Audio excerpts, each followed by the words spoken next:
Hello বন্ধুরা, আমি কিন্তু একেবারে লাঞ্চ নিয়ে চলে আসলাম। সত্যি সত্যি বলছি, এটা আমি একেবারে আমার ধৈর্যের বাইরে হয়ে গেছে যে একেবারে মানে তোমাদেরকে আমি বলছি বা আমি সারাদিন চলছি, এটা কি করে হচ্ছে আমার। সত্যি আমি একেবারে ধৈর্যর সীমা ছাড়িয়ে যাচ্ছে আমার, যে আমার লাঞ্চটা করতে করতে আমার নিজের প্রতি নিজেই খারাপ লাগছে যে আমি লাঞ্চটা কি করে এত বেলাতে করছি। বিশ্বাস করো, একদিক দিয়ে আমি নিজেকে কন্ট্রোল করছি, একটু ডায়েটিং করছি, কিন্তু আমি সময় জ্ঞানটা আমার মধ্যেই নেই। জানি এই কথাগুলো তোমরা আমাকে বকবে, তাই তো। তো তোমরা আমাকে বলতেই পারো, কারণ তোমরা এটা ডিজার্ভ করো, কারণ আমার তোমরা পরিবার। তোমরা আমার যদি কোনো ভুল ত্রুটি হয় অবশ্যই বলবে, আর সেগুলোকে আমার সংশোধন করে নেওয়াটাও আমারও কর্তব্য, তাই না?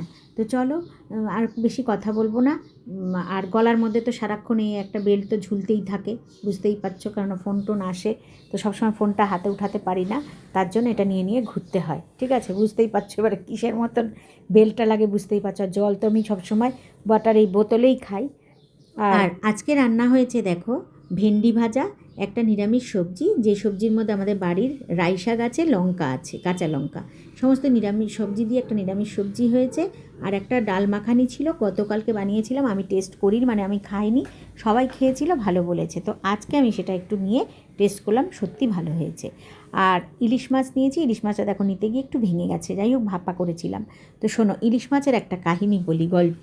তো যাই হোক, গতকালকে আমার বাবা হঠাৎ করে দুপুরবেলা এসে ডাকছে আমাকে, এই এদিকে এদিকে এদিকে, কী হলো, একটা এই জিনিস, কিছু জিনিস নিয়ে আয়।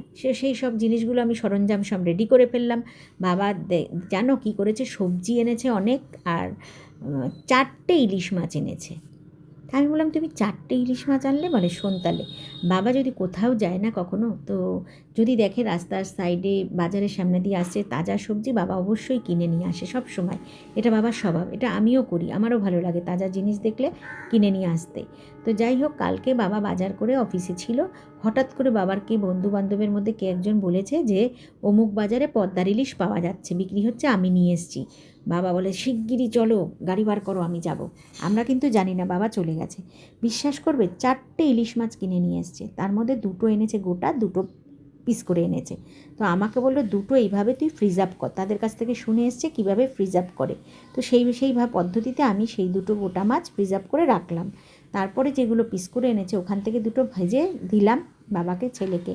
আমাদের তখন অলরেডি খাওয়া হয়ে গেছে, আমাদেরকেও বলেছিল খা, কিন্তু আমরা কেউ খাইনি, অলরেডি খাওয়া দাওয়া শেষ।